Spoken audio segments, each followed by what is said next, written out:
Assalamualaikum warahmatullahi wabarakatuh. Hello everyone, my name is Diva Ruzi Aljaria with student ID number 123490016 from the Instrumentation and Automation Engineering program at the Sumatra Institute of Technology. Introduce. Before we start coding, let's understand the basic data. JSON stands for JavaScript Object Notation. It's a simple and compact data format used for exchanging information. It's a simple. JSON is very popular because it's both human readable and machine readable. In IoT system, JSON is often used as a communication bridge between the device, the server, and the web application. Compared to XML, JSON is smaller, cleaner, and faster to process. In this module, we have three main learning goals. First, to understand the basic concept of JSON. Second, to learn how to use JSON as a data exchange format. And third, to implement JSON in a real-world example in both web and IoT application. So, in today's session, we'll see how to send sensor data from an ESP32 board as a JSON server, and then how to read that data using a web client or Postman. Next, now let's take a closer look at the basic structure of JSON. JSON is based on key-value pairs. Each key is a string written in quotation marks, followed by a colon and then the value. For example, a simple JSON object looks like this. Curly brackets define the start and end of the object. Inside we have name, sensor, and value 30. We can also make more complex next JSON object. For instance, device temperature LDR. This format makes it very easy to send multiple types of data together, such as the temperature and light intensity from our IoT sensor. JSON is widely supported in almost every programming language, which is why it's perfect for IoT projects. Next, ESP32 as JSON server. Next, we'll implement our ESP32 as a JSON server. Open the Arduino. This is code. Let's open the Arduino IDE and start with include the necessary library. We need Wi-Fi .h for network connection, web server to create a web server, and Arduino JSON to handle the JSON formatting. We also use OneWire and Dallas, but this is DHT. After that, we define our Wi-Fi credential, the SSID and password. Then we declare the pin, DHT pin 8 and pin 5 for the LDR sensor. Next, we create our web server on port. This is board ESP32S2 dev module COM4. This is sensor DHT. Next, Control U or upload program.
After uploading the program, open the serial monitor to see the Wi-Fi connection and IP number.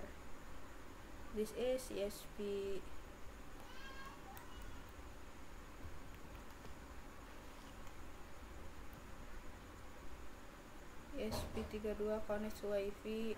This is IP number. Control C or copy, and next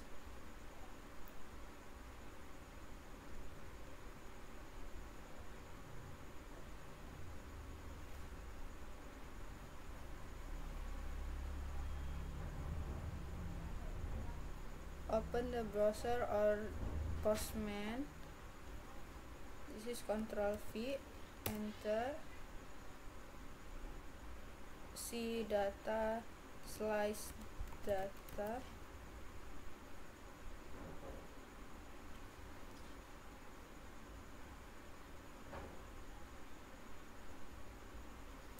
now let's test the JSON output using a web browser or Postman. Open your browser and type the IP address followed by slice data like this. Okay, this is, if everything works correctly, you shall see something like this in your screen. This means our ESP32 successful send sensor data in JSON format. Now let's open Postman to test it more professional. In Postman, click new request, choose get and enter the open Postman.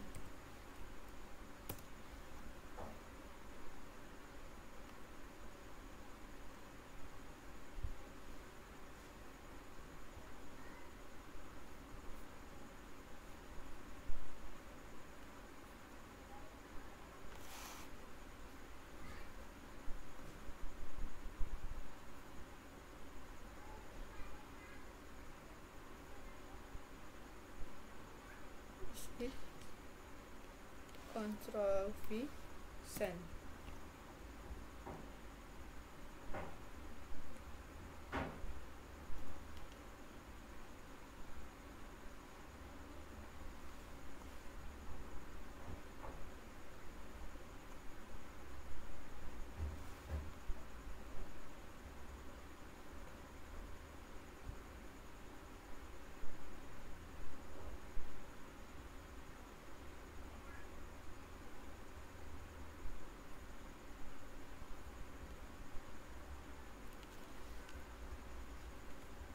Okay, waiting, loading, and next. Now let's move the web client that will display our JSON data in a web page.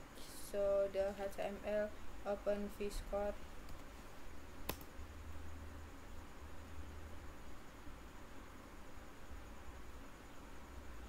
This file, open design to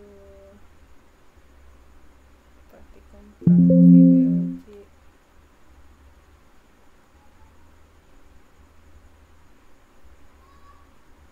Okay, this keys change to IP number, Control P, and then next control klik kanan to open with live server.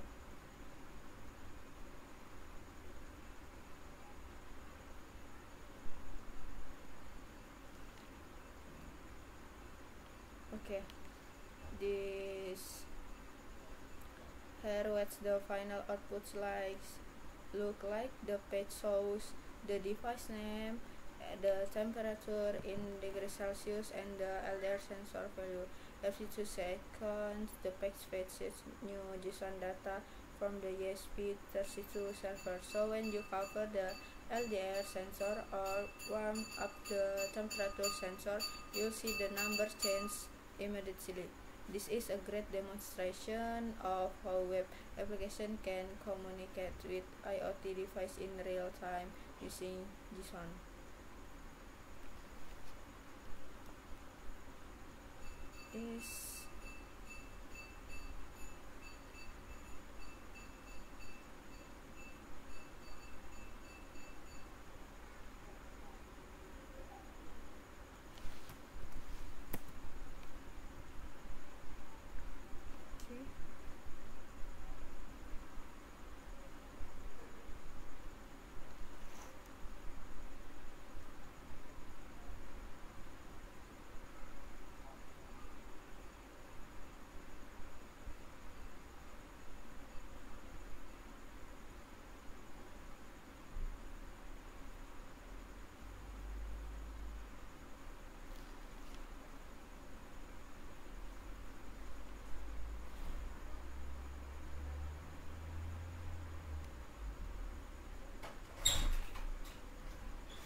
Okay, we try to change the appearance using GPT for a different appearance.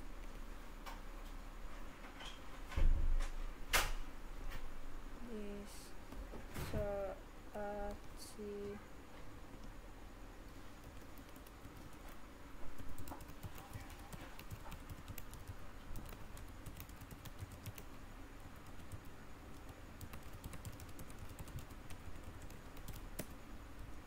we try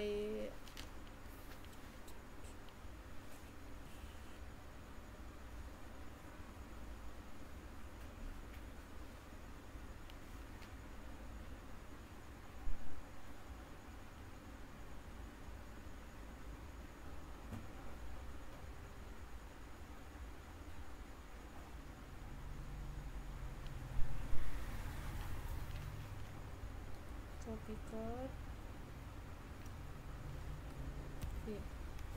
Okay, we try open with web server. This is the result of GPT, but it is not recommended to copy and paste directly.